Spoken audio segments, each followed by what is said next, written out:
မင်္ဂလာပါကိုကသူ့ကိုမသိဘူး तू ကကို့ကိုအမြဲစောင့်ကြည့်နေတယ်ကိုကသူ့အကြောင်းစိတ်မဝင်စားဘူးဒါပေမဲ့ तू ကကို့ကိုအမြဲစိတ်ဝင်စားတယ်ကိုကသူ့ကိုသွားပြီးတော့မဖောင်းဘူး तू ကကို့ကိုအမြဲတမ်းလိုက်ဖောင်းနေတယ်အဲ့ဒါကိုကျွန်တော်တို့က jealousy ပေါ့မနာလိုစိတ်လို့ခေါ်ပါတယ်ဒီအကြောင်းအရာရဲ့ဖြစ်စဉ်တွေဒါတွေကိုဘလို့ကင်တွယ်ရမလဲဆိုတာတွေကိုမိဘပြည်သူတော်တော်များများကသိထားပြီးသားဖြစ်ပါလိမ့်ဒါပေမဲ့ဒီနေ့တော်တော်များများမသိချသေးတဲ့အဲ့ဒီ jealousy ကိုသစိမ်းနေမှာမဟုတ်ဖ ೇನೆ ကိုယ့်ရဲ့မိသားစုဝင်တွေထဲမှာတောင်မှအဲ့ဒီ jealousy ရှိနေတယ်ဆိုတဲ့အကြောင်းအရာပါပဲအဲ့လိုကိုမိသားစုဝင်တွေထဲမှာရှိနေတဲ့ jealousy ကိုယ့်ရဲ့သွေးချင်းသားချင်းတွေထဲမှာရှိနေတဲ့ jealousy ကိုကျွန်တော်တို့က hidden jealousy လို့ခေါ်ပါတယ်ပုံးကွယ်နေတဲ့မနာလိုစိတ်များပေါ့သူကတော့တိတိတတ်တာထင်ထင်ရှားရှားနဲ့ကိုယ့်ကိုမနာလိုတာမျိုးမဟုတ်ပဲနဲ့ပြုံးပြုံးလေးနဲ့ကိုယ့်ကိုတွန်းချတတ်တဲ့မနာလိုမှုမျိုးအနုစားပေါ့နော်ဒါမဲ့အစိတ်ပြင်းအားအရာပြောမယ်ဆိုရင်သစိမ်းနေမနာလိုတာကိုကိုကရှောင်လွဲလို့ရတယ်ဒါမဲ့ကိုယ့်ရဲ့မိတ်ဆွေမိသားစုချင်းသွေးနီးချင်းတွေကကိုကိုမနာလိုနေပြီဆိုရင်တော့ရှောင်လွဲလို့မရတဲ့အန္တရာယ်ဖြစ်တဲ့အတွက်ပို့ပြီးတော့အစိတ်ပြင်းတယ်လို့ပြောလို့ရပါတယ်ဒီမနာလိုမှုမျိုးကိုဖြစ်နေတယ်ဆိုတော့ကျွန်တော်တို့ဘယ်လိုသိရသလဲဥပမာကျွန်တော်တို့အောင်မြင်နေတယ်မိသားစုတွေမှာပေါ့နော်အောင်မြင်နေတယ်ချမ်းသာလာတယ်အဆင်ပြေလာတယ်ပေါ့အဲ့ချိန်မှာမိသားစုဝင်တွေရောဘာပြောတတ်လဲဩနေကံကောင်းတာပဲနော်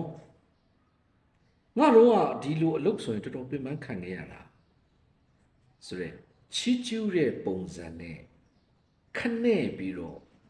ကိုယ့်ရဲ့လှုပ်ဆောင်မှုကကံကောင်းလို့ရတာပါကွာချက်ကန်းဆန်အိုးတူးလို့ပါဆိုလေစကားမျိုးနဲ့ချိုးနေတတ်ပါတယ်နောက်တစ်ခုကတော့မိဘတွေကြောင့်ဖြစ်ရတာဥပမာမောင်နှမချင်းချင်းတွေရှိမယ်ဟာမင်းအမကပို့တော်တယ်နော်ကျန်နင့်မောင်လေးကပို့တော်တယ်ဟာမင်းအကိုက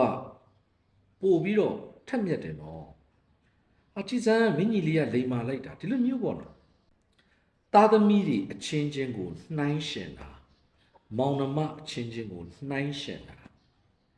အမျိုးတွေထဲမှာရှိတဲ့ကလေးအချင်းချင်းကိုနှိုင်းရှင်တာမျိုးတွေပါတခါလီမှာဘာတော်ပြောတတ်လဲ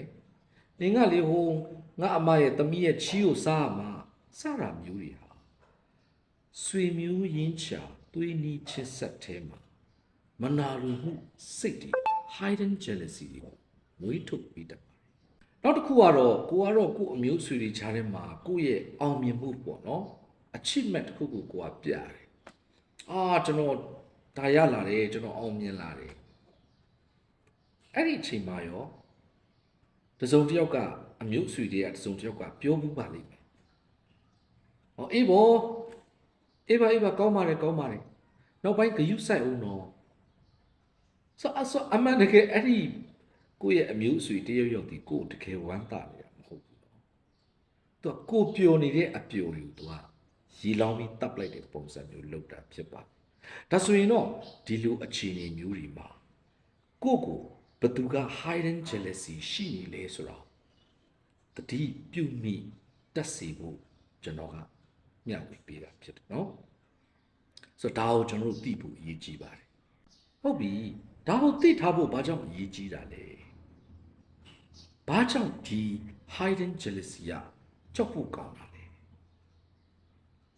ပထမဆုံးအနေနဲ့ကျွန်တော်ရဲ့ယုံကြည်မှုကိုဖျက်ဆီးတတ်ပါတယ်ကျွန်တော်တို့အရင်တုန်းကကျွန်တော်ရဲ့အမျိုးကျွန်တော်ရဲ့မိသားစုဒါကျွန်တော်ရဲ့ family ထဲမှာအရန်ကို safe ဖြစ်နေပါပြီဆိုတဲ့ခံစားချက်ကနေပြီးတော့ငါလုံခြုံမှုမရှိတော့ဘူးပဲငါ့ကိုတယောက်ကရန်သူလိုတတ်မှတ်နေပြီဘဲဆိုတဲ့ မလုံခြုံမှုကိုစတင်ခံစားစေပါတယ်နောက်တစ်ခုကစိတ်ထဲမှာဒဏ်ရာရသွားတတ်ပါတယ်ဥပမာသစိမ်းတယောက်ကကိုယ်ကိုဘလူပဲမနာလို့ဖြစ်နေတယ်ဘလူပဲတိုက်ခိုက်နေဒါတော့သစိမ်းပဲလေ don't care ကျူးဆိုင်ဆရာမလို့ဒါပေမဲ့ကိုယ်ဆွေမျိုးအရင်ချတယ်မှာတော့ကိုကိုအဲ့လိုစကားတစ်ခုကြားလိုက်ရပြီအဲ့လိုမျိုး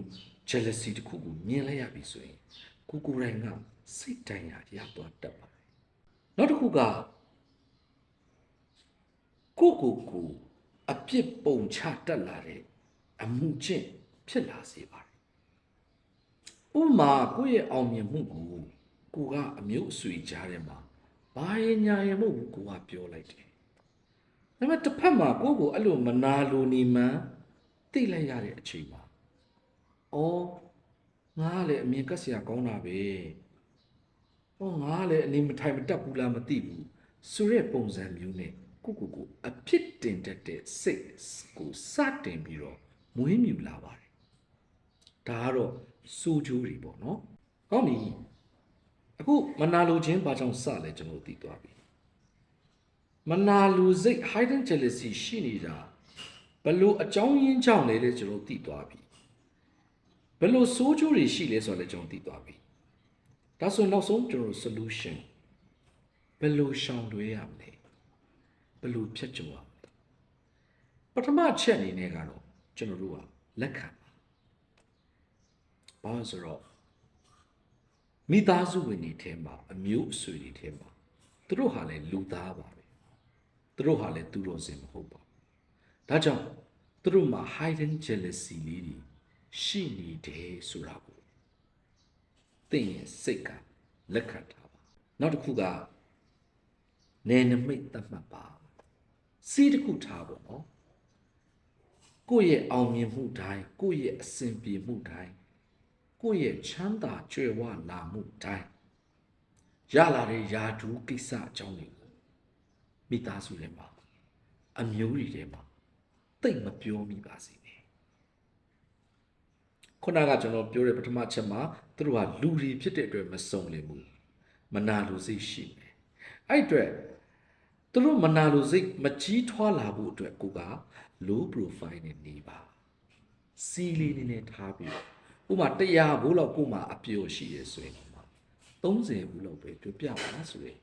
အချက်ကိုသူကပြောနေတာဖြစ်တယ်နောက်တစ်ခုကတော့သူတို့ကိုစာနားလည်မှုနဲ့တုံ့ပြန်ပါ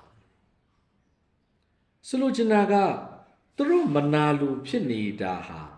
သူတို့ကိုသူတို့မလုံလောက်မှု not enough ပေါ့နော်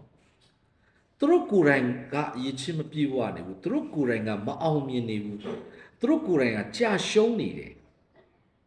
အဲ့ဒီအတွက်တင့်ရဲ့အောင်မြင်မှုတွေသူတို့မြင်ရတဲ့အခါမှာသူတို့မနာဘူးအဲ့တော့ကြောင့်မို့ကိုကသူကကြာရှုံးနေတာလीငါကအောင်မြင်နေတာအဲ့ဒါကိုငါသူ့ရှေ့မှာတော့ပျော်ပြလိုက်တဲ့အတွက်သူခံစားရမှာပေါ့ဆိုပြီးတော့နားလေပြီးပါနောက်သူတို့မုန်းပါနဲ့သူတို့ကိုတနာလိုက်ပါဘာဖြစ်လို့လဲဆိုတော့ကိုယ့်ရဲ့စိတ်ချမ်းသာမှုကိုသူတို့စီယာပေးလာမဲ့ effect ကြောင့်စိတ်ထိခိုက်မခံပါနဲ့လို့ပြောချင်တယ်ညီကုန်းချုပ်အနေနဲ့ပြောချင်တာကကျွန်တော်တို့ခုနကပြောသွားတဲ့ချက်တရားသူတို့ဟာလည်းလူသားဖြစ်တဲ့အတွက်မိသားစုထဲမှာတောင် hidden jealous မနာလိုမှုရှိနိုင်တယ်ဒါပေမဲ့အဲ့အတွက်သူတို့ကိုမမုန်းပါနဲ့သူတို့ကိုတနာပါသူတို့ကိုနားလေပေးပါနောက်တစ်ခုကသူတို့ရှေ့မှာကျွန်တော်တို့ရဲ့အောင်မြင်မှုတွေအားလုံးကိုမချပြဖို့ကျွန်တော်တို့လုပ်မဲ့အစီအစဉ်ကျွန်တော်တို့ရဲ့ plan တွေကိုမပြောပြမိဖို့အတွက်အရေးကြီးပါတယ်ဒါပေမဲ့လူတိုင်းကတော့တင်တို့အောင်မြင်တာကိုမြင်ခြင်းပေမဲ့ကောင်းစားတာကိုမြင်ခြင်းပေမဲ့သူတို့ထက်ပိုပြီးတော့ကောင်းစားသွားမှာအောင်မြင်သွားမှာကိုတော့လူတိုင်း even your family တဲ့ရဲ့မိသားစုတော်မှာမကြည့်ချင်ဘူးဆိုတာကိုစိတ်ထဲမှာတတိပြုမိထားဖို့လိုအပ်ပါတယ် ဒါပေမဲ့ကိုယ်တိုင်ကလည်းစံနှုန်းအနေနဲ့ပြပြီးတော့ကိုအဲ့လိုမျိုးမဆက်ဆံစေချင်ဘူးဆိုရင်ကိုကလည်းမိသားစုထဲမှာကိုမာရောရှိနေနိုင်တဲ့မနာလူစိတ်လေးတွေကိုဖယ်ရှားလိုက်ခြင်းအဖြစ်စစ်မှန်တဲ့မေတ္တာတွေနဲ့ကိုယ့်ရဲ့မိသားစုကိုဆက်လက်တည်ဆောက်သွားဖို့ဖြစ်ပါတယ်ဆိုတော့ဒီနေ့ knowledge sharing လေးကနေပြီးတော့ဘုဒ္ဓတာတစ်ခုရရှိသွားလိမ့်မယ်လို့ပြောလိုက်ပါတယ်အားလုံးပဲမင်္ဂလာနေ့လေးခင်ဗျာ